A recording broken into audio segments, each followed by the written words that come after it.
My father, he always liked Jersey cows. He said they were pretty as a girl, was his.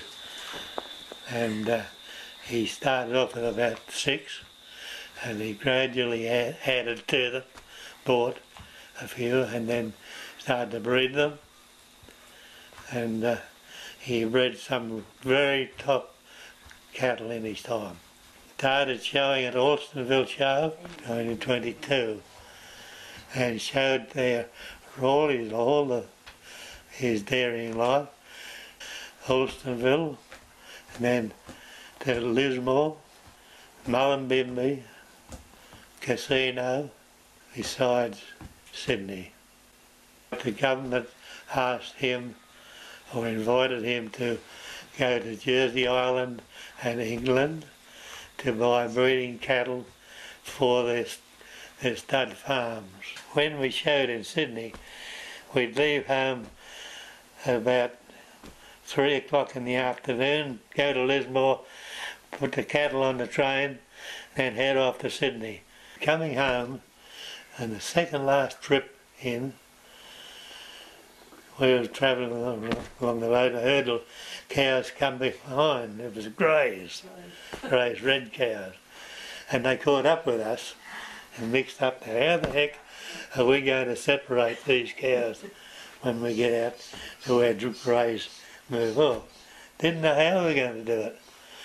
It was just on dark, not quite dark. You could see the cows. And when we come to the crossroads, greys kept going. Our cows turned the corner and come around. They knew more than we did. I learnt judging more from my father and the junior farmers. Judging is a very intricate business. You've got to be very careful what you do. You hurt people's feelings if you say sometimes what you think. We had a classification board in the Jersey Herd Society. We didn't classify them all, but some weren't quite up to standard. First and foremost, she's got to be quiet. You can't have a wild cow that was trying to get away from you all the time. She's got to like you, like you've got to like her. And you go through her then and you point her. There's so many points for her head, so many for her neck, so many for her top line, and the udder, of course, is the main thing, and there's 35 points out of 100 goes to the udder.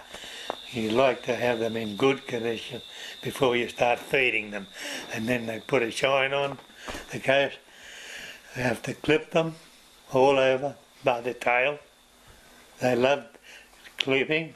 It sort of eases the tension between man and cow. That's my way of looking at it. Cow, she turned around, you'd be clipping away, and she turned around and look at you and wondered, well, what are you doing now?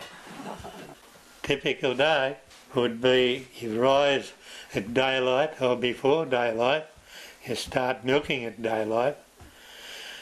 Cows are nearly always waiting at the gate to get up to the bales. The top bale was turned into a kindergarten.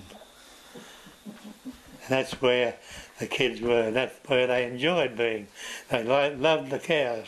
The cows would come up and lick them. Started off with the old hand separator to wind the milk through, separate the cream from the skim milk, and then cream was taken to the factory and made into butter. My parents were dairy farmers. My parents were dairy farmers. I grew up on this property, Warren. I started working probably when I left school at 16. Not till I left school I started working on the dairy. And it was only weekends or Saturdays when Dad played bowls. Well, you get up early in the morning and go and do your milking and come home and have breakfast, and then you do what you think's the most important, You turn around a few times and it's time to go back to the dairy. Yeah, rise at 5 and work through. Probably knock off at dark. Well, the cream was taken in the winter time, 4 days a week. It was taken on a Monday, Wednesday, Friday. Oh, sorry, that was the winter. And the summertime it included Saturday. Well, in the 60s and the early 70s, the milk was taken by cans to the factory. They were transported to the railway station in Lismore, and then they went by train to Sydney. That went on for probably 1980 when they closed the railway line. And refrigeration became available later on in about 72 or 3. It was taken by milk tankers.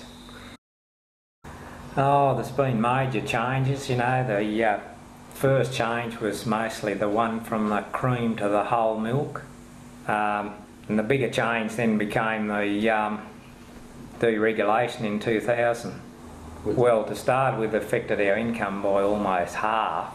We were getting roughly around about 55 cents a litre for quota milk to Sydney. You know, as I may say, we were all given quotas, or had to buy quotas when we became a milk supplier to Sydney. But now it's on a deregulated market and goes any price, you know. From hand milking cows to milking machines. We installed in 1955. Well, a lot of the input in infrastructure, in the input of producing a litre of milk, you know, things rise, go up all the time, but our milk price stayed the same. I think the biggest change probably is, you know, with this modern day computers and the up-to-date technology they got on how they can find out a lot of more things that are in the milk, especially the somatic cell counts and that. And well, I don't know. You've got to be so particular. Everything you do, you've got to write down. Like if a cow has mastitis, you've got to, and you treat it, you've got to write it down and make sure the milk doesn't go into the right so many days after. And virtually everything you do, if you drench them or you spray them for different drench them for worms or spray them for flies or things like that, you've got to write it down. Since quality assurance came in back in it was about 2003. I think the paperwork will kill everyone. We run our section for the best quality milk from Taree to Tweed Heads twice. Yes, well, you know, when I first started out, there was dairies everywhere, you know, next door neighbours, you know, everywhere. But the nearest neighbour now I've got as a dairy is probably, well, Gavin Robert, he's probably, what, 5-6 kilometres away, and this chap up on top of the Buckenville, he's probably same distance, you know, so that's quite a distance.